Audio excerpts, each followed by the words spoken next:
first wins of the split. A little weird to say coming off of those two teams, but it is happening for them. It is just one game. Selecting blue side, it is FlyQuest. As we get into the lineups, that means it is Flame burning things up in the top lane. Honda roaming around in the jungle. Keen in mid. Wild Turtle holding down the bot lane with his support Stunt and Coach Rapid Star. And challenging them on the red side today, it's going to be TSM. In the top lane, Ponser. In the jungle, Mike Young. Looking for his first win with TSM still. Yeah. Mid lane, Bjergsen. Bot and support going to be Sven and Mithy with Coach Tom. Yep, and TSM come into today hoping to bounce back from a tough loss versus Team Liquid. Yeah, they certainly do. I mean, TSM were completely dismantled. They were expected to be challenged by Liquid, and it would not have been a complete shock to see them lose. But the way in which they lost, what was really surprising to me, they were completely blown out. And, you know, the sky is not falling yet. It's just one game for TSM. But if you lose to a team like FlyQuest, who is expected to be much lower on the table, then it's much more of a cause for concern. There's that added pressure there for sure. We'll see if FlyQuest can pull off what Liquid did despite taking a loss off of their own versus Echo Fox. Yeah, exactly. And they had a rough day of it yesterday, too. A Flame, who in my opinion is their best player, got counterpicked. They early picked the GP. He got absolutely slammed by Lucian top from Huni. And I think that, you know, Honda showed some strength in the early game, kind of protecting the GP. But if you can get Flame a more advantageous pick, if you can really protect him in the draft and get him an edge in pick ban, then Honda could get up there and perhaps swing that matchup, which could turn the game in their favor. It's for sure. There's a mentality on Flame where that guy knows how to control a game when you give him that little bit. Give him the inch, he takes 10 miles. We'll see if he can do that on the top side. Get that horizon going. Phase 1 here for the bans. FlyQuest versus TSM as we are into the pick ban phase. Ornn and Malzahar off the ban list, or I should say on the ban list. And we're going to see what TSM has in store for FlyQuest. Who's done their homework and what's most important? Yeah, I'm really interested to see what innovations we're going to see this season. Obviously, we have seen some kind of curveball picks so far, but not too many, and we've seen a little bit of Eve. Illusion Top was obviously a big surprise. I do think that there is a lot of room for innovation, not only when it is just early in the season, but also because it is best of ones, right? There's more potential to upset a team because if you get that one surprise win, the series is over. You do not get to play again. So I think that planning and preparation becomes extremely important in that system, and I want to see which teams are going to be those innovators to really come out on top. And what teams have a best of one kryptonite? I wonder. There you go.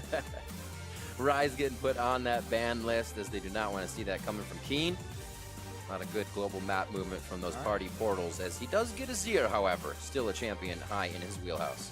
Yeah, I mean, Azir has definitely been very popular in this meta, and if the games are going to go long, if they're going to go slow, then great. Azir makes it like a lot of sense. Yeah. But you're blind picking Azir into Bjergsen, and there are certainly a lot of ways that this could be punished. I know Azir can certainly struggle in some of the long-range matchups. Things like Xerath and Vel'Koz can sometimes really punish this matchup. Also, Assassins. Some of those things can come out and really be dangerous because the early game is not very powerful in general for Azir. So it'll be interesting to see if Bjergsen just wants to farm this lane out and play it pretty passively, you know, counting on the fact that their team will play better later, or does he try to really go for a hard counter pick and smash this in lane? Right now, they have the bot lane they don't have to pay too much attention to with a Kog'Maw and a Kench, so he may get a little bit more focus in mid lane from Mike Young here, as we would expect. Keen picks up the Nard for Flame on the top side, definitely something he can control and add power to the game with. And we will not have parity in the first round of picks, so there will be kind of the separated bans in the second phase, because 2 solo laners and AD carry picked up for FlyQuest. We have the full bot lane picked. And great call. Yeah, there you go, the Xerath. I think this makes a lot of sense. This is something that I feel in solo queue is a counter to Azir in the lane. It's someone who can completely outrange Azir and really make you struggle to actually exploit that advantage, because if you're playing against a Rise or something like this, you can sometimes get the range advantage with your soldiers, but Xerath can just deny you from even approaching the wave at times, and can be such a rough match to play into, especially if TSM is willing to take an early powerful jungler, because then if you're getting poked down, you have to worry about getting dove. And Keen, he says he feels comfortable on this, being pulled up from the Academy team to play here. And he says, well, I'm still going to get kind of priority pick because I want to feel comfortable, even if they can blind pick against me. So we'll see if that works for FlyQuest starting off. Ban phase 2, Camille and Alistar knocked out there, so Stunt can't really get onto Sven in that bot lane. Yeah, makes a lot of sense. The Alistar Kalista combo, we talked about it last game, very, very powerful. And also, you need to protect this low mobility mid laner. Yes, you have the Tahm Kench to kind of protect your Kog'Maw and your Xerath somewhat, but you cannot eat them both up and protect them. So you want to deny as much really intensive playmaking and engage as you can, because if these two can stay safe in the backline for TSM, fights will look great for them. And taking away the potential of a Shen support, an Alistar support, who can be thrown into that fight, who can get on top of the Kog'Maw and the Xerath, makes a lot of sense. FlyQuest taking that time to say no Jace going over. Take away a bit more of that poke. Now they see Xerath as well. And this is something that we had talked about. Hey, set up Flame for success. And in this game, they are doing more of that. They banned out 3 top laners from Hauntzer. They got, a relatively early pick here in the Gnar for their top laner in Flame. So Hauntzer now is going to have a disadvantageous 1v1 matchup. And talking about aggressive junglers, this is someone who really can pick on that mid lane with the Kha'Zix. If Xerath is able to knock that Azir low on HP, Kha'Zix is certainly someone who can come in and execute that kill. This is everything about taking him down. You still have the Jarvan, you still have Sejuani, you still have a lot of tank you can put there, but they say we're going for kill pressure. Another thing I really do like about the Kha'Zix pick is when you're looking at someone like a Gnar, you're thinking, okay, he's probably going to want to be in a side lane, he's probably going to want to split push. Well, Kha'Zix shuts down side lane pressure almost better than really any of the junglers in competitive play right now, because you have the Evolved Dart, you can stealth into a side lane. If you always have to be worrying, is this Kha'Zix there? Is he going to jump in on me and execute you? Let's see. Anda says, let's go for the Zac. Wow. He'll be delivering some parties of people to hopefully a good situation. We've seen some bad plays and some good plays coming from those ults. And you talk about a strong engage and 5v5 setup. The Zac jumping in with the Bastion from the Taric, landing a Dazzle into a Zac ultimate, the Taric ultimate coming down, followed by a Azir, followed by a Gnar. There's a lot of power in that teamfight Wombo combo, so something that they're going to have to be very careful of. I would say in an extended team fight from TSM, they probably have the kind of better sustained DPS type fights. But the initial impact of the ultimates and the hard engage from FlyQuest will be very powerful, so they're going to have to be really, really wary of that. Gonna be fun to watch the interaction of Anda kind of stretching out that slingshot as Bjergsen tries to stay on the back line to get arcane shots out. Be like, how far do you want him back? And I'm coming in. Gonna be very hard for him to find a good spot to stand in even. Exactly. I mean, if Bjergsen can avoid that, well, then maybe they can't reach him at all. But if he cannot, you get pulled in as a Xerath, you are going to get popped extremely quickly. So positioning is of the utmost importance for TSM and their carries this game. And so much emphasis put on Flame in his 1v1 matchup. It's going to be Gnar versus Hauntzer's Cho'Gath. So he will have the edge in that 1v1, and we'll see how much can he get from that. Is it just a pressure advantage? Is it early turrets? Is it a massive CS advantage? Or can he even be getting those solo kills? And that's really, where they're trying to focus a lot of their game plan. All right, coaches shake hands, leave the players with their own divide as they head back. Day 2, game 2 here, week 1. The 2018 season. TSM and FlyQuest both looking to put a win under their belt before they end the first week. And we'll see if they can do it right here as we get on to the Rift. It's going to be a good one. Both these teams have drafted themselves some very strong win conditions. Pretty different types of team comps, but very exciting to see how these guys can perform and really to track more of these young players. I think is so fun to see how Mike Young is going to perform with TSM, and how guys like Stunt and Onda are going to be performing on this FlyQuest team, because I think there's so much variance that can happen with these players. If Mike Young is playing at an all-star level, wow, how much better is he going to make that team? And if Stunt and Onda can really step up and back up these veteran solo laners, well, hey, that's a very powerful team too. It's also easy to say, but it is easy to say. Will it happen? We get to find out as well. Teams being able to try so much more here in the franchising world. Minion dematerializer for both of the mid laners here, so neither side really going to have that roaming advantage, neither going to have the pushing advantage simply because your opponent can kind of match that. The one time it really might come into play is if you base, thinking your cannon wave will actually delay the opponent's push, well, they can dematerialize that cannon, they're going to have a better back timing. They're going to have more of their own minions dying to your turret because it will push up faster. So that's something they're going to have to be kind of extra careful about when they base. And that's an interesting thing when you think about that in a Xerath lane. Because Xerath is someone who can already kind of force these disadvantageous backs. If you're getting poked out and you're like, okay, thankfully the cannon wave is here, I can back now, it's a good timing. Then he actually just instantly kills that. Can really throw you off and perhaps put you at a big disadvantage. TSM once again focused on those refillables, resources, and stopwatches in the early part of the game. A lot of stopwatches. They definitely have a bit of a crazy engage if they want bot lane against no stopwatches. Turtle's a stun. Big leash. That's a very big leash. That feels good. Yeah, feels really good. I mean, both teams actually giving pretty heavy leashes. I think this is very smart. I mean, if you're expecting your opponent's kind of hard leash for the Kha'Zix, you certainly need to give that same help to your Zac, because Zac cannot really match up well against the Kha'Zix in the early levels, so he needs to kind of clear out his buffs before the Kha'Zix can get there. And you can see Onda adapting his route, goes straight from red over to blue. He doesn't want the potential of meeting Kha'Zix at one of these buffs. He wants to clear them out before he can actually get there to try to avoid any early game conflict. You know, Onda is going to be really happy if there's nothing done by Mike Young and nothing done by him in the early levels, and even using this kind of clever power clearing type technique, you can pull both those camps to the edge of their leash and slap them together, hit them with your AoE W. Just going to speed up that clear time even more. So smart stuff, I think, from him already. Nicely done. Wards mimicked, or I should say mirrored, by the mid laners there, so they have the timing and the vision together. As Mike Young is on his red buff, and we'll see Anta start to filter down back towards his Raptors for the time being. Flame trying to get a few auto attacks in here and there, but might see some pressure from Mike Young after the little scuttle run. Yeah, and at least getting that scuttle, not only is it the gold in the experience, but it's some more safety for your top side, especially if you want to spend more time, down around the bottom where he may have to try to protect his Kog'Maw. Now, are you nice enough to get the blast cone as well? There you go. Oh. Like he's gonna get the trifecta, take out all the plants, get a lot of deep vision there. So really well done, honestly, by Mike Young. Pretty intelligent pathing, and it's interesting to point out the differences in runes from last game. You know, we did see a Gnar, but Impact was actually playing a Fleetfoot, and instead we are seeing an Airy now. So this is more about the pure damage, less about the sustain.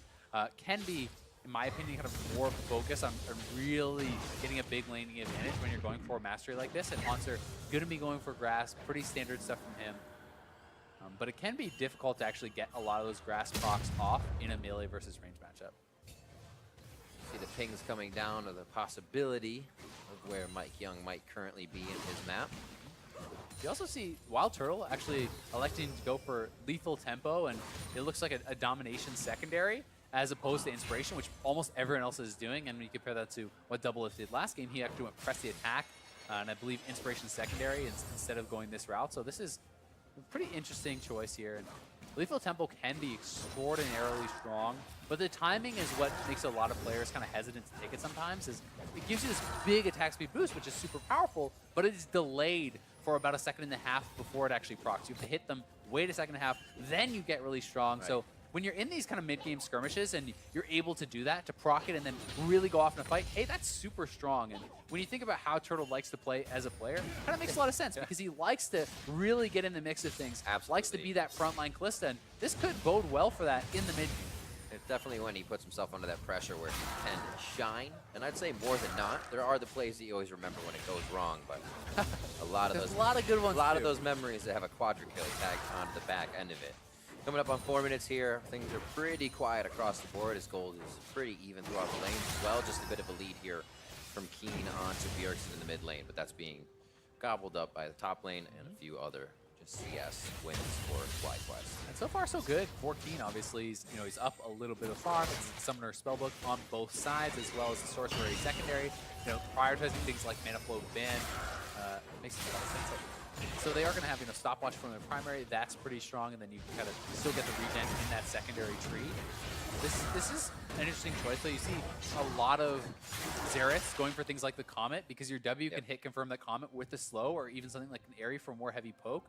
This is going to give him more safety, perhaps later on, and more utility to move around the map and swap out summoners and have the lower flash cooldown to avoid some of those engages. So he's kind of giving up a little bit of his laning power for perhaps a bit more safety later on. Onda feels good. They just got a ping onto Mike Young. Scryer's Bloom was used towards the bot side of the map, so they have an idea where he is. I have to watch over that Mike Young doesn't come flying over the wall here and take something onto Keen. However, level 6, Emperor's Divide can make things pretty tricky for that game. Yeah, it definitely can. And likewise, I mean, if Keen is the one who wants to go aggressive, if you can Emperor's Divide the Xerath into a Zac initiation, that can be a very powerful combo, but Bjergsen will have his flash available. Could even look to TP back to lane if he feels that's necessary, but I think it makes a lot of sense to hold on to a defensive summoner for a while as that Xerath, just in case someone does show up to gank. Trying to bait out Onda here. It looked like Bjergsen might might have wanted for this this, back, but yeah. Yeah, Kha'Zix isn't there, so Onda's just going to go in. They thought Onda left the jungle. There's the 1-2. Emperor's Divide back onto Bjergsen. Gets a flash towards the top side, away from the danger and towards his jungler as Mike Young tries to activate on the counter gank. Nothing coming through for either team, but a flash from both mid laners. Yeah, nice little thought there from Onda. He sees the Kha'Zix is a bit out of position, so they go for the initial jump, but because he couldn't hit the elastic slingshot, they don't have that full crowd control chain to force any more than just the flash, and Mike Young coming in means the flash response has to come out for Keen, so it's really just a bit of pressure back and forth, pretty evenly played on either side. Ring around the Rosie was pretty interesting as Onda kind of played that ward. They saw him and then bided his time until he knew Mike Young couldn't see him again. Very nice little mind games from the young jungler, keeping himself active here in the early game to get a gank on Bjergsen. Stopwatch is still, and now available, I should say, for TSM to use if anything else gets crazy in this early laning phase. Yeah, certainly so, and both of the bot lane on TSM have stopwatch, where neither of them do have it for FlyQuest, so certainly no difference of choice there. Another early tier on Taric here for stun.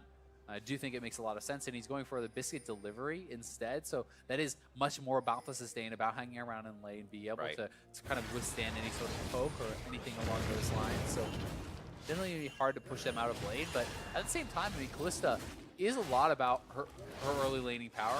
Yes, she is paired with the Taric, who's not that strong in the early game, but you've kind of ended up in a situation where Kog'Maw's essentially going to be able to farm uninterrupted, which, you know, TSM is going to feel pretty happy about. Absolutely, especially after yesterday, Mithy expressing that he was not happy with his play. They obviously want to have a sound laning phase this time. Get his bot laner to a position where he can help to carry the game if Bjergsen and Hunter can. Yeah, and Mithy has been such a good Tom Kench player. You know, he's a very intelligent player, very good about his positioning in general, and you know, so well known for being able to play this champion at a high level, keeping Sven safe, and allowing him to really excel. A lot of wards down, showing protection 4 towards the bot side of the map here. Mithy getting a few of those out. Definitely could get a little pressure onto this Windrake, or Cloud Drake if possible. Words. And it looks like they're just going to hang out and back for now, making sure that it's not Onda coming across the river. Yeah, and now that they are, you know, level 6 with the Kalista, when they do hit level 6 with the Taric, if you could bring the Zac down, if you could pull off some sort of a lane gank, that is a very powerful combo that you can go, because you hit your Bastion onto the Zac, that links you up for the Dazzle stun, and that feels good. That initiation is very, very strong. And you can see Mike Young here has evolved his R first. This is kind of what I was talking about, the fear that you always have as a split pusher against Kha'Zix, because even if it's warded out, Kha'Zix could just be coming, you know, invisibly through a brush and getting the jump on you before you're able to get away. Quick dazzle onto Mithy. Looks like they'll lose a bit of pressure in the lane, but CS in their favor, and the lane is resetting. So it's just stun and Wild Turtle trying to flex a little bit here and get control. I do think TSM has done a good job of kind of placing some deep vision in places where Zac would like to jump from. You see a ward in the Wraith Brush where Zac would like to jump from. There is a ward that Onda just cleared out that was, you know, kind of over this river area around here that was a little bit below that, and in the side brush. So these are places where traditionally it would be very hard to actually get an idea of where the Zac is coming from, but they've warded them out, and they're playing pretty intelligently around Bjergsen, trying to isolate him and keep him safe. Point out nice forward wards as well from FlyQuest, keeping themselves on the board with what information is happening in terms of Mike Young on the top side of the jungle. If he's not there, they can just assume he's in the fog of war on the bot side. Certainly so, and you can see Frostgreen's claim completed for Bjergsen, so this is a pretty interesting build. It's very popular actually on a lot of champions right now, especially in solo queue, but also in competitive play. You can just get so much gold generation from the item. It's very efficient early on, and you know, being able to complete that item so early in the game means that it's not even pushed back by your CS. When you have just the earlier pieces of that item, every time you CS, it actually delays the gold proc from coming up again. Once you have it fully completed, it's not interrupted whatsoever. So you're farming gold from the minions, you're farming gold from every time you hit the other champions. Yeah. And the Spooky Ghost can actually keep you relatively safe as far as you're checking if people are around in jungles, when you're looking for invades, when you're trying to approach an objective. It does give you a lot of help. And then it also slows them down to make it easier to hit your skill shots. Build path as well feels really nice. Like blasting one in there semi-early. Usually you're kind of putting together Kindle Gems or just ruby crystals in general to make a finalized item. But a little burst in power. Yeah. Haven't seen him use it yet though. 119 to 112. As things have been all quiet on the home front in just about every lane. It's like Mike Young didn't get too much Kazakh's aggression off at the start. Definitely didn't, but I mean, he has great skilling in mid and top in, you know, the bot lane as well. So there's a lot going for them, and it's kind of, you know, the give and take right now that's happening in this game. There's some of the positions have more early power on one side, some of them have more early power on the other. You could say, hey, Kazakh should have the earlier advantage in the bot lane. Mike Young should have the earlier advantage in the jungle. So it's kind of some give and take back and forth, but you know, overall, both teams looking pretty good. The goal is just about that even. Yes, Flame has a CS advantage on the top side, but Monster has done a good job actually you know, protecting his turret and kind of minimizing that damage. And we'll see if once Flame is cashing out on this call, when he's getting an earlier Black Cleaver, if he can really start to and extend an edge there. Because if Onda can link up with someone and get a kill, now that he has a Rift Herald, it's likely a kill plus the turret. It is huge. Also impressive if TSM can figure out a way to just not allow FlyQuest to use that. Such a bad feeling when it happens. You're like, wait, I only have a quarter left, and we are not anywhere to use it. I feel like that won't happen at this caliber of play, but that's how big the stop is if TSM is able to do it. But you do see from time to time, even in pro play, people having to drop very bad Rift Heralds, you know, in their jungle sometimes, in their base sometimes, and Onda trying to fight for this red buff. But this is Mike Young kind of asserting some of that early game dominance. He knows he's stronger and loses the smite, unfortunately for him, even with the Kazakh's advantage of the Q plus your smite for that execute. So nicely done by Onda to get there. Little chest bump and he's back home. Up towards possibly Keen in the mid lane. I'm sure Mike Young's not happy with that, but will probably want his ult before he goes in next. Blue for Bjergsen, and we'll see what happens. One area you really got to point out TSM doing exceptionally well is vision. I mean, if you can just pan from bot to top, there's a massive line of wards across the entire map. Like, this is very, very impressive for them. All the way towards the bottom FlyQuest turret, all the way up towards their top red buff. They just have a massive amount of vision, very good spread. It's not just concentrated in one area. So they should have all the knowledge of what is going on. And this kind of speaks to the fact that they're trying to not get surprised. They're making sure that Onda can't find an approach path that they have not warded out or expected to. Doing a great job of it. FlyQuest Ghosts making sure they get what they need. And like you said, Bjergsen's able to see what's going on. Even if vision they don't have theirs, Spooky Ghost tells them what's going on in the fog of war. Really great utility that TSM is bringing to the game only 14 minutes in with that vision in both ways. And Svenamithi getting a 2v2 first tower is very, very good for them. Kog'Maw, you know, kind of gets forward to this very powerful item point, had the Rage Blade already that gives them some confidence to kind of push forward and go for that, and actually went for some Swifty boots here, which can allow you to really chase people down, especially with the Fleet Footwork speed up. You have that in addition to the Swiftness boots, and you can really start to chase people down and turn these little trades into just a complete rundown where you can take someone out. See what the positioning is. FlyQuest trying to get their vision back in. Mike Young finds one. Nice dodge on the Dazzle. The flash happened with the slow still on stunt, so he didn't gain as much ground turret as here, he though. wanted. Fate's call is in. Who are they saving? He says thanks to Turtle, but it looks like Stunt's going to use Cosmic Radiance. He uses it out of range of Turtle. There was no chance to get it back on him, even with Bastion. A few final shots from the Arcane Barrage from Bjergsen. And he keeps himself in the fight, but does not get the kill on Stunt. Yeah, Stunt just a little bit too far up there, and the vision line from TSM spots him. Mike Young fully commits to it. They know that the turret is down, so there's nowhere to retreat really for FlyQuest, despite the fact they have the Fate's Call. Despite the fact they have the flashes, they still get taken down, but this does at least buy some time on the top side for Flame to get some turret damage down here, but TSM swapping their bot lane top, trying to put an end to any sort of fun that Flame's having up here. I feel like if you watch last game, Flame will be our impact of last game. Yeah. Very, very quietly on the top side, but doing oh so much for the team. and calling attention to TSM. Mike Young grabs Dragon, and just as I say, didn't do too much in the early game. He starts pulling that trigger. Yeah, he certainly does. Stunt getting caught out here. The team is not really in position. Bjergsen's already roaming down. They look at all these deep wards. Hanser has like 4 wards he can choose from to actually TP to. He chooses the best one. There's no way for Turtle to get out of this one, so Bjergsen picking up the first blood. It's just really nice preparation and nice play from TSM, and I think the most impressive part about this game so far, for me, has certainly been the vision control. They have just had wards everywhere, really limiting the options that FlyQuest and especially Onda has.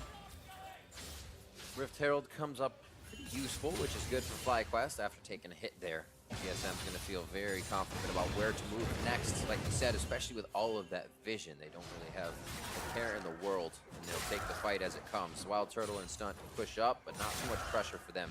Or I should say, defense support, so they'll go ahead and back. The wards still are, it's like a light bright on the map for TSM right now. The security system of wards is ridiculous. Got to give a little bit of credit to Keen, though, because this is a matchup that a lot of Azir players feel is extremely favored towards the Xerath, and this is something that I hear a lot of players talking about as that sort of a counter matchup, and Bjergsen did have counter pick, and yet Fly Keen is still up in CS. He's still doing well. Yes, the kill went over to Bjergsen. He had a nice roam, but you know, he's certainly holding his own, and especially when you realize this is a sub for the team, he's playing admirably. And then first pick coming in, that confidence was on his shoulders. He decided that would be okay coming into the matchup. Says blind pick Azir. Let's go, Bjergsen. Get whatever he wants. And like you said, doing well, feeling confident. Nasher's Tooth is finished as he cleans up this wave, but getting pushed in now, this could give Bjergsen a bit of time to get a roam on, get some long range play. Infernal Drake is next, so expect TSM to continue this vision on the bot side of the map. Yeah, they're moving a lot of members bot side because Flame was behind Sven on this Kog'Maw. Wanted to try to catch him out. Doesn't look like they actually are fast enough to be able to get the players down there to do it, because although Flame was undetected, the rest of the members moving down were seen by the ward in the Raptor Pit, by the ward in the brush above red. So TSM vision certainly paying dividends again. Trying to bait something out here. They know they feel much more powerful at this point in the game. One pick, one catch. Bjergsen, you start this. Right now, it's just kind of going back and forth, making sure they know where all of Fly is, or FlyQuest, I should say. Hanser as well, pushing that top side to keep himself strong, and that turret down. Yeah, I mean, Hanser up a tiny bit of farm right now, so Flame really has not been able to get any sort of advantages in the 1v1 just yet, despite the fact that they picked earlier for him. They banned a lot of Hanser's champions out. Hanser is going to be on this tank and find effectiveness in team fights. And it's going to be very hard, I feel like, from this point for Flame to really get any sort of advantages, because he didn't get enough ahead early, right? And when a Cho'Gath is already at this point, level 13, has some items, it's so hard to actually push him out of lane because of his passive. He's going to have access to the mini waves. He's going to have that sustain and eat him. Yeah, it's just really tough to actually knock him down. Currently at 4 minions and 2 monsters eaten, so he has 6 stacks. Look to get another one off Flame there, but he quickly throws down the ultimate as he gnars out. Bjergsen will help to push up to make sure there's nobody else coming in for this counter attack.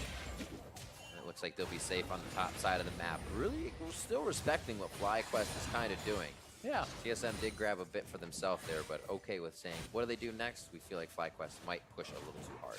And I think that the way that TSM is playing really speaks to the fact that they don't want to take any risks. Right. I think they know that they have some very good carries, both as far as the champions and as far as the confidence they have in these players, right? Got a good point. You have Kog'Maw, you have Xerath, and you have Bjergsen and Sven. And these are some of the best players around at these positions, and these are some of the best late game champions as far as scaling. So certainly a lot of confidence that they'll be able to perform in the later stages, when you also have Comcat to protect them, when you also have the big front line here from Hanser, you have Mike Young to kind of shut down split push pressure from Flame. So they have a lot going for them, and as long as they're not surprised by the engage, you know, I talked a lot about the power of the initial kind of combos that could come out with the Zakald and the Azir shuffle and, you know, all of these sort of things. But if you always spot what your opponents are doing, it's very hard for FlyQuest to ever really be able to pull that off. So TSM is playing patiently, they're focusing on vision, and they're saying that if we can see what you're doing, we're going to win the fights. It becomes that TSM team where you get to a 30,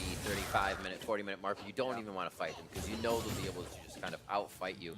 And it's something TSM maybe barring one season, have always been able to be that top team. Well, they always make playoffs still, but still always getting to the top of the list. New players are not. Very strong in that sense. Certainly so, but it's an interesting point of discussion because it's been something that has been, kind of up for debate. And yes, it's dependent on meta. Yes, it's dependent on playstyle. But TSM has been pretty vocal over the seasons about wanting to be able to play all playstyles, wanting to be able to show that they can do everything, right? And when you look at their performance at Worlds, it was such a massive focus on playing slowly, on making it to late game where they felt that they could take over, that it was to the detriment of their early game. For sure. And while maybe you can play this really slow, really measured, low-risk game against a team that's not challenging you as hard, can you do it against the best? How slow can you be? Onda wants to start this off right now. Duck Smithy brings them back with a stopwatch. Now they have to consider which target is next. Mike Young on the front. Fate's call goes in. They get a quick save onto support as Stunt goes back in. They're trying to decide what's going to be the first target. So many denials to these kills as Mithy gets his partner out. That's going to be Mithy going down. Haunts are very low as well as he's already flashed, so he is down as he is stuck into the fight. Onda low and almost going down, but the passive is there for him. And somehow Fly is keeping enough high health bars in the front of the fight to keep the low ones from going down. Yeah, they're so low on a lot of members here, but they all do survive, and a couple guys go down for TSM, so they take the turret and really back into it now is FlyQuest. And TSM playing very patiently, playing very slowly, but eventually FlyQuest finds that fight, they get the kills, and now they're onto the Inferno, so that's a big win for them. What a call. Can't wait to see that as well, the positioning of FlyQuest, because Onda said, guys, we have this right now, and it looks like Stunt was there to be on him. Like you said, that Bastion goes on quick, and the Dazzle follows. Yeah, and despite the fact that stopwatches are available, Mithy delays this out pretty well. There's a lot of damage coming out from the backline. If you look at Keen, he's able to get pretty involved. And this is where it kind of goes wrong for TSM as their team gets very sectioned off. It becomes difficult for them all to be involved. FlyQuest is up here as a 5-man squad. Sven is having trouble getting involved. Bjergsen is participating from over in the blue pit. But Mithy and Haunser were by themselves. They kind of went a different path from the rest of the team. And that miscommunication there that caused the split up really felt like that's what lost the fight. Sven flash as well. Everybody got real hypey at the end of that fight, trying to make the last play happen. And the long fights will definitely continue to put more pressure on. It's not like the fight already happened. Things just get more hectic as it goes on. And FlyQuest feeling good to pull the trigger. A little bit in the driver's seat now, but TSM is always ready to fight back. That first divide throws him in. Haunser doesn't have anybody on his backside, and there's already a defensive wall of FlyQuest members that would be in between any retaliation. Beautiful job by FlyQuest, and there it is. There's that wall. Stunt and Turtle already able to take one down. Onda almost getting the grab, but they don't have another target, as that Tom Kench pickup really helping to assist save the members of TSM. Certainly is. It's a 1-for-1 trade. I think FlyQuest perhaps underestimating the amount of damage that can come out. Haunser up in his face with the Feast plus Bjergsen's long-range damage onto Keen. Makes it a 1-for-1 trade, despite the fact that it was kind of Haunser getting caught out. So nicely turned around. It is an even 1-for-1 there. And control around the Baron becoming the name of the game as FlyQuest has that Kalista, has the Azir, two of the best champions, I feel, at really knocking down the Baron quickly. And when you pair that with a Turquoise AoE healing, you can stay at full health pretty much the entire time you're doing that. So there's a low cost to attempting the Baron. Even if the other team can come in, you're still ready to turn for the fight. So what do we see as kind of FlyQuest's next move? They feel good about taking that. Maybe don't have enough vision forward yet, but what's the look? What lane, top or bottom? And I think it's about controlling vision, right? It's less about which lane you're going to, and more just about being prepared for that area of attack. I think the focus has to be around topside for now, but it's more about the Baron, right? If you can eliminate vision around the Baron, TSM is forced to check in, then you can really pull off those combos with the Zac, with the Azir, catching people out, picking people off, and kind of controlling these corridors. Back and forth. See Flame able to deliver a good bit of damage here. Mithy would be such a pickup. He is the guy that's denying the kills, but he cannot deny himself going down anymore with his stopwatch out. And that's the vision, right? They're controlling vision in the area. Mithy trying to get up there, trying to get wards down on the Baron, but no one is with him to help him on this vision. And now they're pushing up topside. You can see Turtle is up there, shoving up the wave. They can retreat back to Baron, threaten to try to take that or at least pressure it because, again, such a low cost to starting it up. when you have a squad this strong, and they're going to do just that. Unfortunately, no pick in the pit, which is definitely an oversight. Now they see that the ward is there, and Mike Young might have to go for a steal here. This is going down so fast, it might just be dead. Got a double 1600 on the clock. That's actually going over to Flame to take the Baron for FlyQuest. But Bjergsen very close to throw in the Arcane Barrage. Ven now about to step up to the fight. Mike Young in the eyes of Flame, but Ven has to turn to the left. Is Stunt now, the one to be going down. Mike Young has fallen, but TSM is looking for the kills, and FlyQuest are trying to keep the members with Baron alive. Yeah, it looks like Flame is probably going to get chased down here as well. They really want to eliminate the Baron buff off this guy. He is the split pusher. Flame desperately trying to escape, but it looks like not going to happen. Trying to turn around Bjergsen. He gets the lick and makes it stick. The taste is acquired, but it is going to be the kill coming up for Bjergsen as the rest of the team files out of base for FlyQuest to prep for the rest of the members coming up. Let's see this attempt one more time. Yeah, here it is again. It's a nice call, but the smite, I don't even think the red went off. It looked like, yeah, there was actually a knock-up. So Hunter actually knocked up Turtle there, denying the Ren from coming through. So some nice coordination from TSM trying to shut that down, but it still goes over to FlyQuest. Otherwise, this would have been a complete disaster for them. In the end, it's 1 kill to 3, but the Baron goes FlyQuest's way, and they keep 2 Baron buffs alive, which gives them the potential to collect more gold. So it's relatively even, you have to say, overall, and it's just going to depend on can FlyQuest get more with the Baron buff? As well as the members you have it on aren't exactly the one you got like Keen on the side lane, but you need him to fight. You got Anda jumping around, so. I mean, had Flame gotten out, I would certainly say it was worth for them because then you have someone to buff it up in one of those side lanes. Plus you have your kind of mid lane squad with also that Baron buff. Since they did chase him down, that was a pretty big win for TSM. Useless. Why get it? I'm just kidding. 28 minutes coming up on the clock now. Pretty even gold all around, and both teams 5 and 5, just a handful of kills to their name. 2-0-3, however, for Bjergsen, we have seen him kind of focus his safety in these fights. The last one where TSM lost, he had to be so far away. Playing pretty far up his here. Safety. And we see Mithy again, the beginning focus teleport coming in as Mithy's down to 25% HP. Great ult available. Hanser a little bit too much in the frying pan, knocked up, locked down, gets hit out for one shot there. And it looks like they'll be able to keep pushing through slowly. Turtle flashing forward. Mike Young is actually separated though. He could get picked off. And it looks like they're gonna not come out to the backside now. Turtle safe there, 44 seconds onto Mike Young. And now they may be able to do a little bit more full team topside or anywhere with this Baron. Yeah, and that is a great move from FlyQuest. Not only do they get the kill, they get both summoners off of Hanser, so no teleport available, no flash available for that Cho'Gath is going to make him much more susceptible. And FlyQuest doing a good job of fighting where they can, of finding these engages, and that's really what it's all about for them because they need to get the jump. They need to find those sorts of wins against a TSM comp like this. Hanser Sven taken down. Cloud Drake trying to get some wind conditions, if you will, on the side of TSM here. They have 2. We got to work them. Let's see a next wind in their sails. Yeah, wind in their sails. See if they can use it. Infernal Drake coming up now would be pretty good for either team to be grabbing. But what play so far from FlyQuest to keep on their toes and not feel set back each time TSM has turned this game around. Both teams are throwing some pretty good swings here and connecting. Certainly are, and I mean, the point out of the Infernal I think is very important because there's already 1 to FlyQuest side, right? Yeah. If they can get that second Infernal, it's a big, big advantage. So TSM is going to want to try to fight for that to even out that advantage, and it's going to be hotly contested, which again comes to vision, comes to preparation. Who can get the advantages in these areas? Because FlyQuest has 5 men around the bot side. You do not want to get caught out now if you are on TSM. It's like a lunchroom fight. This is yelling is going to cause the teams to go in now. Both teams back-to-back chants. One louder than the other every time, and it looks like FlyQuest going to make a move here.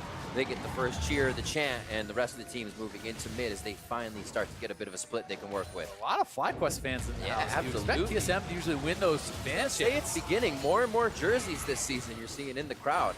And TSM fans still fighting back with their chants, and the team as well as they try to stave off these second-tier turrets from going down. FlyQuest going to give them some breathing room here as they go back and get their items. Sung this set up for some safety. Yeah, trying to get that vision set up, trying to establish some pinks, deep warding in TSM's blue side jungle. Speaks to preparation for that Infernal Dragon. They get down the scuttle. They're really trying to make sure that they have the edge, and I think that the next step to me would be Flame getting up to the top side, drawing Haunter up there, because he has teleport, Haunter does not. If you can actually force Cho'Gath to respond on the top side of the map to your teleport user, well then it's very easy to teleport down and create a 5v4 situation, which might mean TSM just has to give up that Infernal Dragon Bite.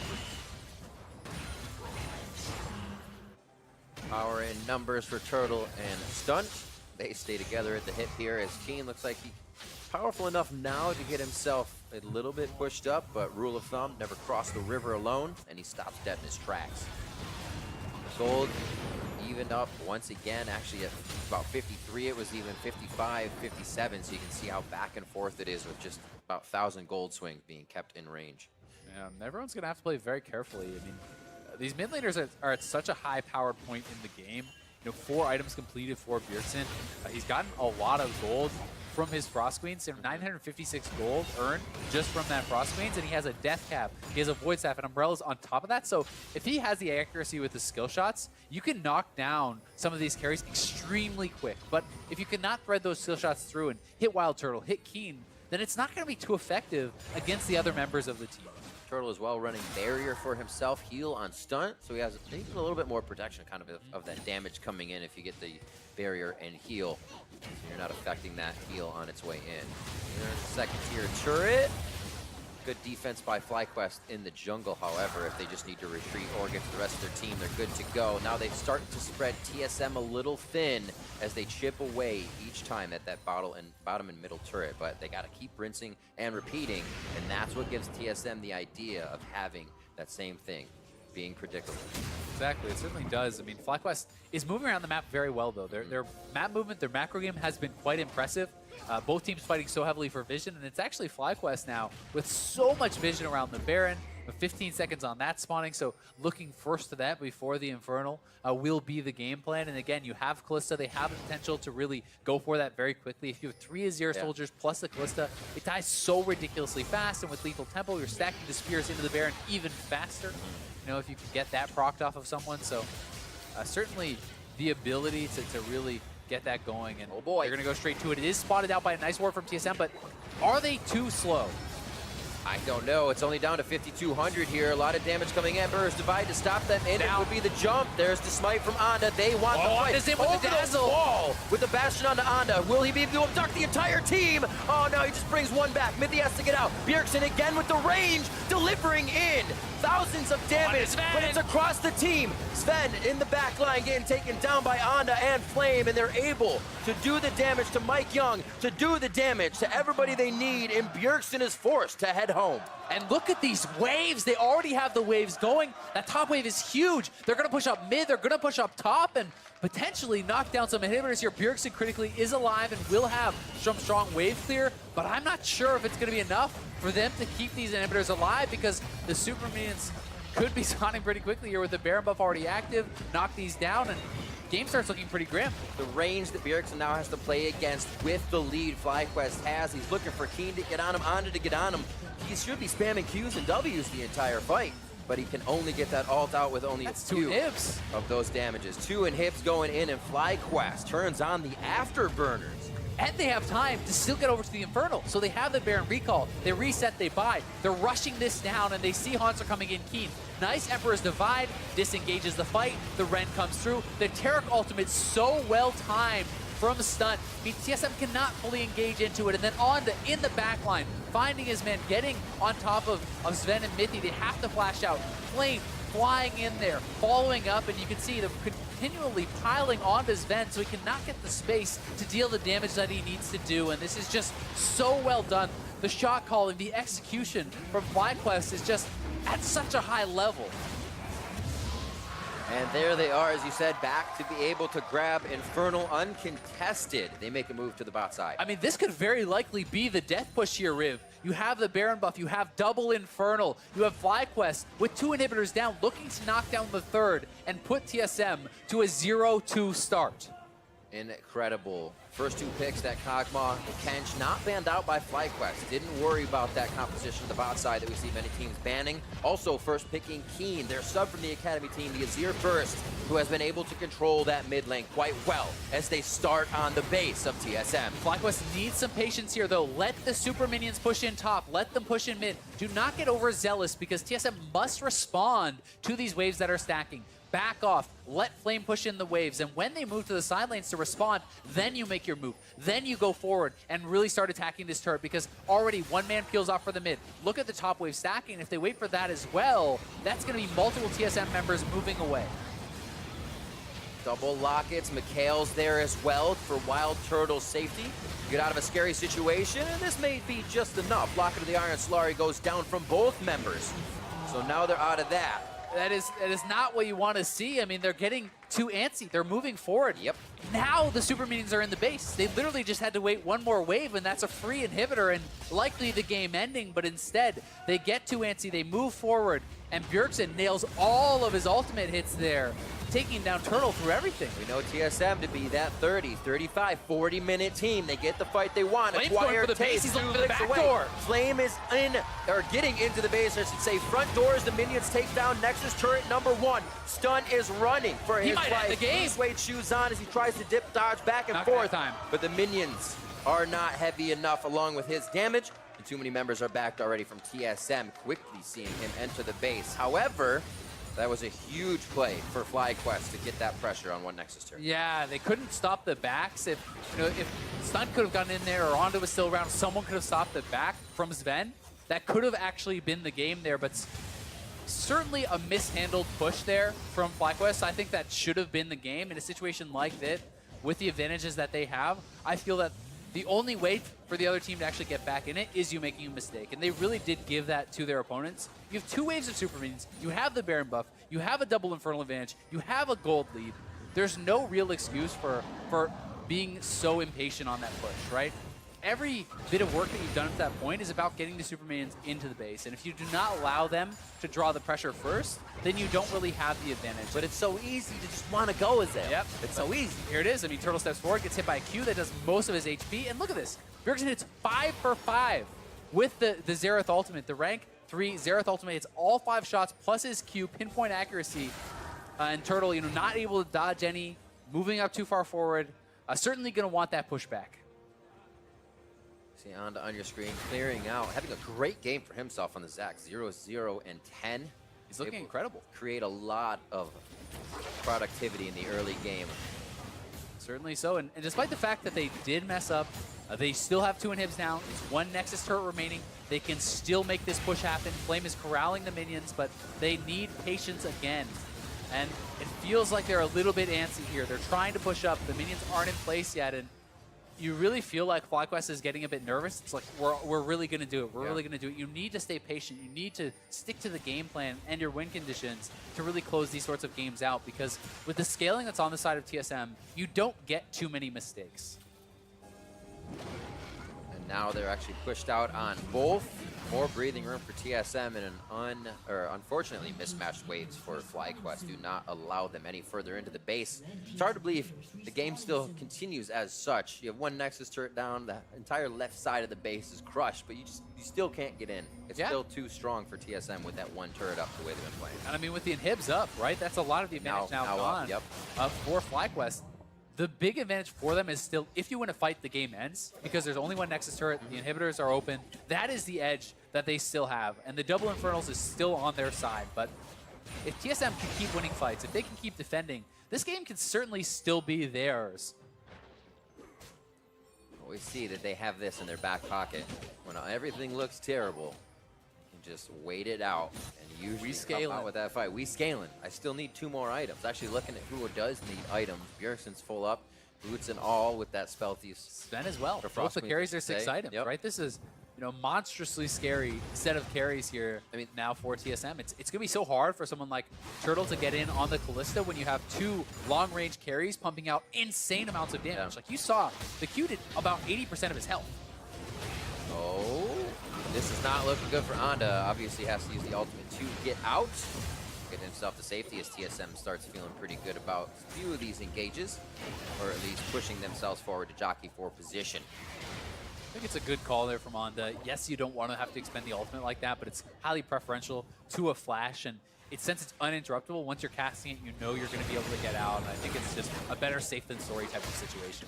See, Mythy's got some interesting buys in his convergence, maybe rock portal coming in, something for himself here to get working in the side lanes going. Yeah, I mean, a lot of buff items for his AD carry, right? You have the Knight's Vow, you have the Zeke's Convergence. My kind of issue with Zeke's Convergence on Tahm Kench is you have to use your ultimate to proc it, so it's kind of weird. Like, are you going to just ult in place at the start of the fight to give it to him? You know, it is an interesting buy. Gives him that cooldown though. He can chomp up his AD carry more possibly with that, as well as get the protection of the magic resistance, which he does need quite a bit of right now. Certainly doing. Look at this. Flame is actually getting to the top side. TSM is going to have to react to this. They either have to engage now or send someone up to respond, because FlyQuest is trying to pull them apart, trying to threaten the top side while also threatening the Baron. Mythy going back now, but there's also the potential of the Elder Dragon. So what do the teams go for? It looks like TSM wants to try to go for this, but FlyQuest is straight onto the Baron, so it's likely going to be a trade of the objectives. And if FlyQuest have the patience to avoid fighting during the Elder Dragon buff, right? The Baron buff lasts longer. And these are slow bases for TSM. They could actually lose an inhibitor before they get back to their base if FlyQuest is quick enough. They're running straight forward. We'll see if they want to commit, because again, TSM has a strong window of power, but Haunter for some reason didn't base. He actually must have canceled his base or something. He's just coming back now. I guess he was finishing the Dragon actually. Finishing Dragon. Yeah. Looks like they have a ping down towards the bot side. They know they need to respect that on the side of FlyQuest. Also, home-guarded members coming out is something they have to take consideration on. They also don't know where TSM's wards are for a Haunter flank, so they're back. And it was the Zerat portal, as you pointed out, so that knowing that swooshing is kind of an issue, they're going to have that from Mythy to kind of combat those minions a little bit more, keep the waves more heavily in their favor. Because they're liking their chances much more in a straight-up 5v5 than they are in this kind of pull-you-apart type game, especially when you don't have a lot of turrets left on the map to really assist in those types of games. So we'll see, how does FlyQuest play it out? They kind of drop the ball on their first chance, and the two Zerats actually, wow, so Haunts are going to pick up one as well. But I was waiting. Once the Elder expires, there is a window. If they can have the minions in place, that they can get still something from this Baron buff and maybe come out ahead with that. On the back end of the mix. Throws himself in. Knight's Vow for Manda actually just purchased. And they put that onto Keen as well. So that's what he was going to do before he went and got some more wards out. So they're just trying to give as much as possible to these carries right now and then be their meat shields when the time comes. Yeah, that's the name of the game at this point, right? You see stun. Likely that Kindle gem will be built into a Knight's Vow for Wild Turtle. These are fully stacked up carries for the most part. Turtle still needs his one last item, but these guys are very, very strong, and it comes down so much to execution in these fights, and that's really what it's all about. At the highest level, you need to have the gameplay, you need to have the picks, but you also need the execution when it counts. The execution is huge. If you just think of 4 actives once that Knight's Vow is finished, 4 stun, plus his abilities to fire off, and that means you have to dip past 4 and go to 5 because it's your trinket. That is some finger work. If your ultimate is poorly timed, you probably just lose the game, right? So everything has to be done perfectly. You certainly have to execute at a very high level, and a guy like Stut, who is very, very good in solo queue, you expect him to have very high level mechanics and be able to do that very well, to navigate that very well. But we have the Baron buff up there. You will see the Elder expiring very shortly. This is really the last wave of Elder that TSM has, so that's why FlyQuest is already in position to try to pressure this as heavily as they can. They're moving into the base. Elder Dragon buff is now gone.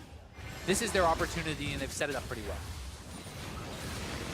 Siege minion thrashing the inhibitor down. The slow hits from Flame. Onda just trying to add a little bit of pressure, but he might have added too much with his life. Passive is going to be there. Uses the ultimate, goes down with one more shot. Ignite is on. He gets himself to safety, and the shields are there as well. Got him. Hits from Bjergsen come in. Passive is out, but can he reform before the... he's looking to turn this around. Monster damage. Turtle with good shots from the top side of the fight. He has great protection from the rest of the team. Mike Young is looking, however, for a way into the back line. And Mike Young is trying to harass them, try to stop them from basing, because they had a big mini wave on the top side, but with those Baron bases, they are going to be able to get out of here and collect those minion waves. They did get an inhibitor down. That was the advantage from their Baron buff. FlyQuest playing that out intelligently. Right as the Elder Dragon buff goes down, they pounce. They get something from it. Yes, they lose a kill, but still they will be relatively happy with the exchange as long as they can defend. TSM We're like, what is this area? This side of the map is so fresh and clean. We haven't been over here yet. But that's the thing, though. 45 minutes into the game, it can be the first time you get there. Yeah. You win a fight, the game ends, right? We're getting to those very long death timers. I guess I was an expert at these games. The one-and-done team fight games. Yep. Sometimes that's all that matters. I mean, it doesn't matter if you're winning the whole game. If you lose that final fight. Yeah. Some item swap ups here for Sven. Freak would be proud seeing the Essence Reaver coming through on Kog'Maw. Hey. Plus, the Lucidity Boots means that's going to be 40% CDR for Sven. He's going to have... Had the Swifties. Exactly. He's going to have an incredible amount of uptime for his W. That puts it at a 10-second cooldown, and it lasts for 8 seconds. So, you know, the uptime gets extremely, extremely high with that. Everybody's ready to do the damages. It's who's going to be in a better position to do it. I don't even think we can... we have Mike Young with 1 spot. Mithy has a few ward spots, and it's full up on the side of FlyQuest right now. Yeah. So they're continuously pushing forward with what they have a few to place on Wild Turtle. Yeah, Turtle got his Bloodthirster now, so he's full build, as you say. And it's interesting to kind of see when supports choose to go to that 6th item. Some supports will never go to a 6th item because they say, hey, the pink wards are actually worth more than what I will get from that last item. A lot of the time you fight over a ward in late game. Exactly. It's about the vision control. And great, I have a Knight's Vow, but they got the jump on us, so we lost the fight, right? Yep. And it's kind of the give and take, which is worth more and when is it worth more. And usually people will not swap it out until it's a full completed item and not just a component. So we'll see when and if Mithy decides to do that. But fighting over this red buff feels pretty risky when Onda has no flash and his passive still should be down. But Flame applying pressure on the bot side. This is the game plan. Super Minions will push in the mid. 4-man top. Flame on the bot side looking to knock down this low HP turret. FlyQuest needs to play this out well. See what the idea of TSM is. If Haunter stays, you can already tell he wants into the fight already. That's a 4v5 that they will have. No, they send Bjergsen to the bot. Home guard, quick clear. Very smart choice, as that would be the faster one. And Bjergsen has the range to participate from the middle of the base. They stall out Flame and Fly's quick push there. Now they have a chance to defend.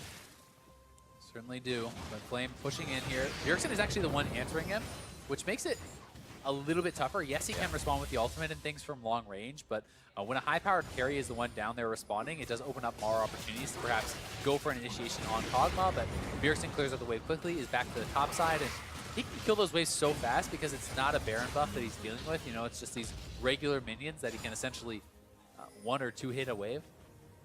You can expect, looking at the members on screen from both teams as well, Iron Elixirs, Sorcery Elixirs, Potions of Wrath as well are already being used, because you need to put your money into something at this point. Exactly. It's the late game. You either buy a bunch of pots or you swap around all your items. You try to optimize. Yeah. This is one of those kind of interesting points where it's something that you don't normally have to deal with. You have to think about, hey, okay, well, I have 6 items, but is this the best possible 6 items? How much do you need in survivability? How much do you need in damage? You know, if you're Turtle, you say, nope, I'm going to dodge everything. I need an IE. Or do you say, hey, I actually need to survive here? And Onda getting caught out. He's going to have to use the ult to jump away again. Deja vu.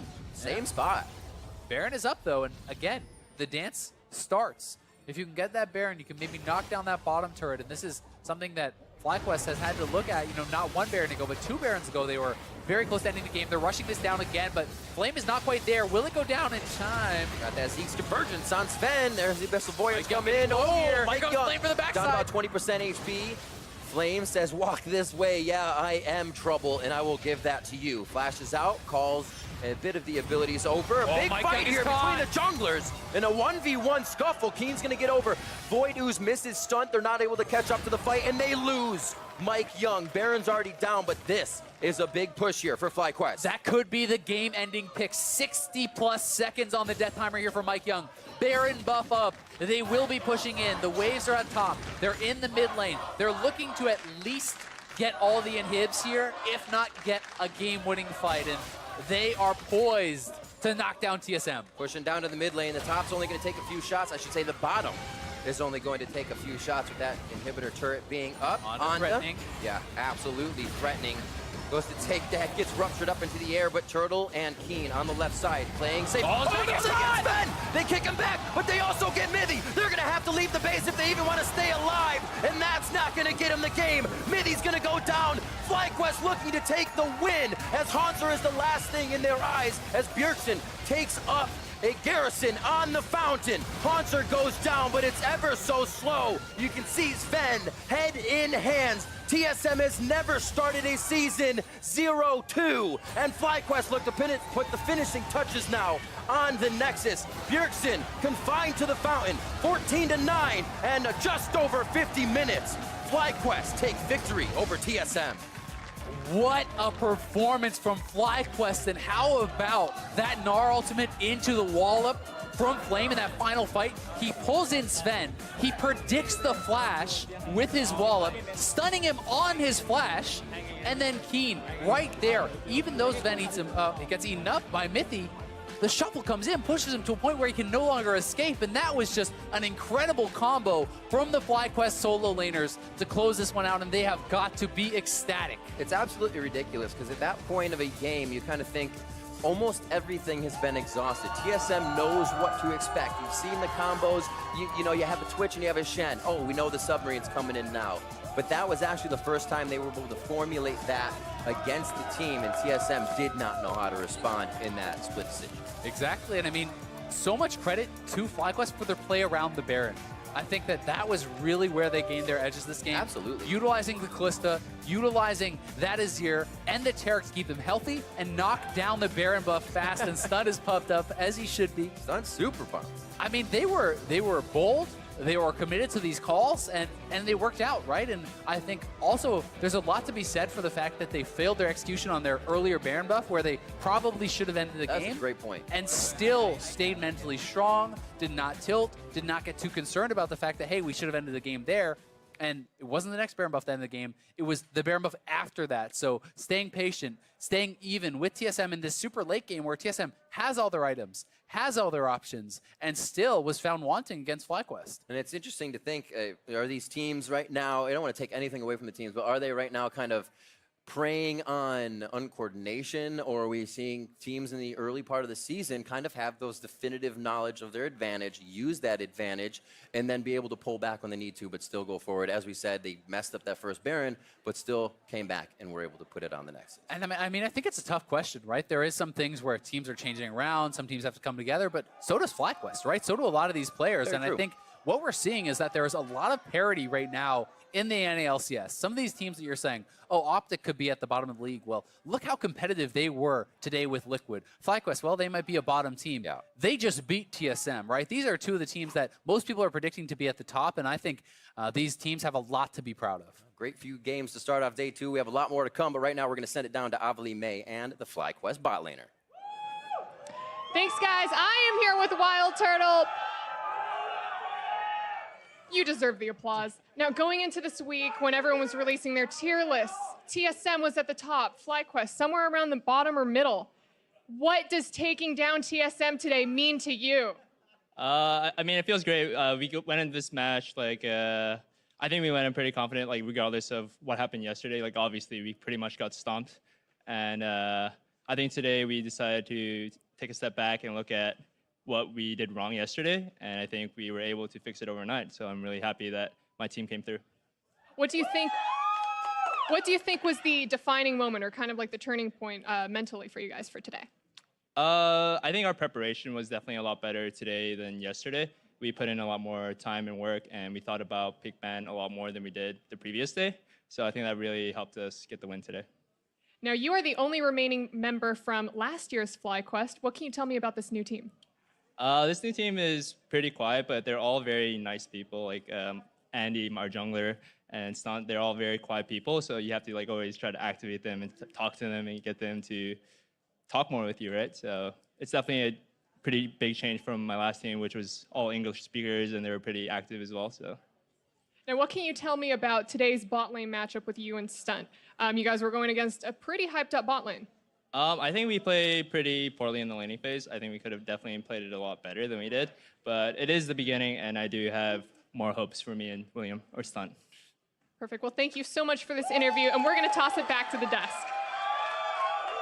Thank you very much, Avali. A huge, huge victory for Wild Turtle and the rest of FlyQuest as they push TSM to their first 0-2 week 1 in the history of the North American LCS. That in and of itself is huge and something to be celebrated for a roster coming in here in week 1. And you have to shout out the fact that they're not even with their intended mid lane starter yet. Fly was not starting this week. They have Keenan from their academy team, so that means they're playing really well. Great performance by them. Well, you touched on the mid lane. That's where we wanted to put a spotlight focus for this game. I'm going to set some expectations here. Following yesterday's loss for TSM, Bjergsen was the focus of a lot of community criticism. And that's kind of where we decided we wanted to take a microscope to game 2 here of the week and really look at Bjergsen's play. But before we do that, I want to set the legacy, the expectation of the player in which we are about to analyze. 5-time NALCS champion, 4-time MVP, 4 Worlds appearances, once going to quarterfinals, and 2 MSI appearances. This guy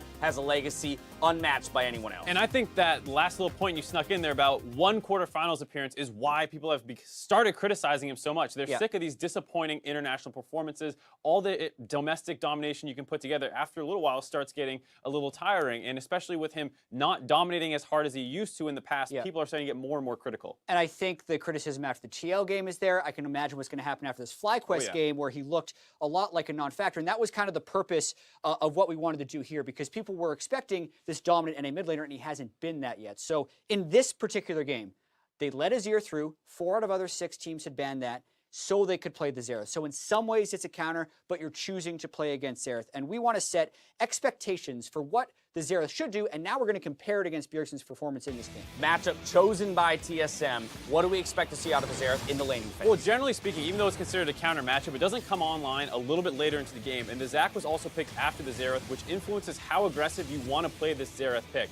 Now, he got ganked early on, lost his flash, but a really nice play onto Keen stopped him from being at a summoner disadvantage. They trade flashes evenly, which sets Bjergsen up to farm up until he starts becoming that annoying counter pick. Yeah, and he also opted to go for a Frost Queen, so he got a very good early recall off, but was playing passively pretty much the whole time. And as soon as he gets Lost Chapter, he has the mana spam to get a little bit of deep vision and start invading. And keep in mind, his bottom lane was winning here. So if he's doing the safe play, that would be what you want to do, and he's able to go down and get first blood with the control him and Mike Young had gotten after his Lost Chapter. So I think what we're saying here is there's nothing you can outright say was wrong. But with the amount of draft resources you put on them, he didn't actually play that far forward. Even after he got online with his mana regen and leveled up Q to start harassing Keen under turret, he rarely started doing that. And then when we move into the team fight phase, it wasn't too much better. Yeah, and this is where the passiveness comes in. You look at his skill shots, he's hitting them, but instead of stepping back to all with no mana, he can auto someone over the wall to get a large amount of mana back, and now he'd have spells at this point in the game to pick off the low members, Onda and Wild Turtle. So that little bit of killer instinct late flash from Bjergsen.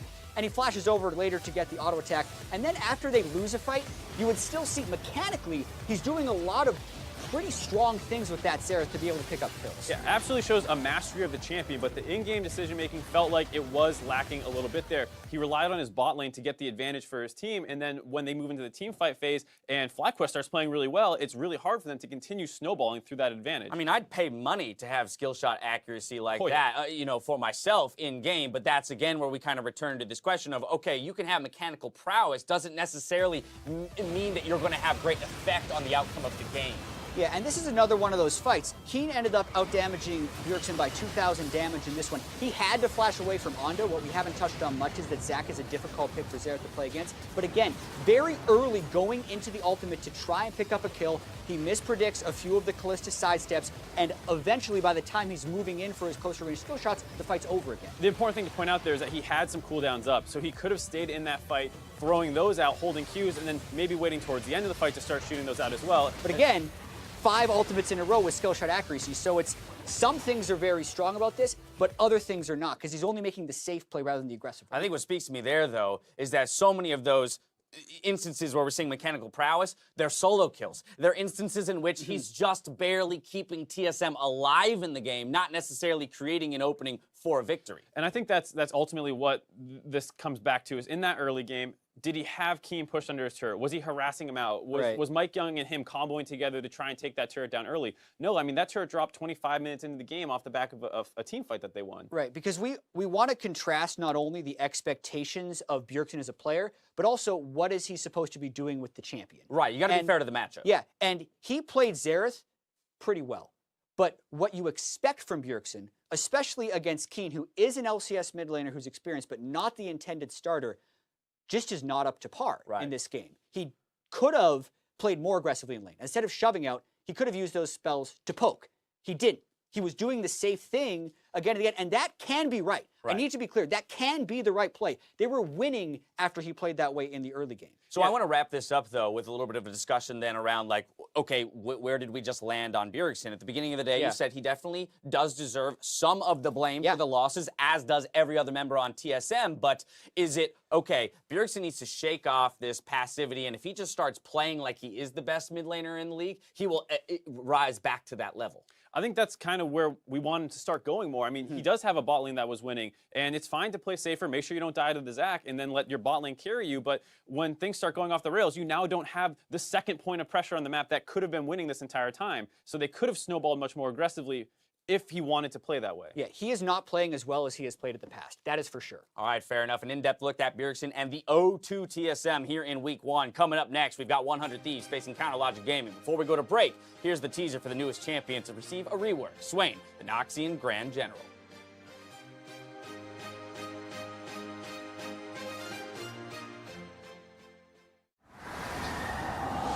I have the vision to see what others cannot. The monsters of today will be the heroes of tomorrow. And by my hand will Noxus rise once more.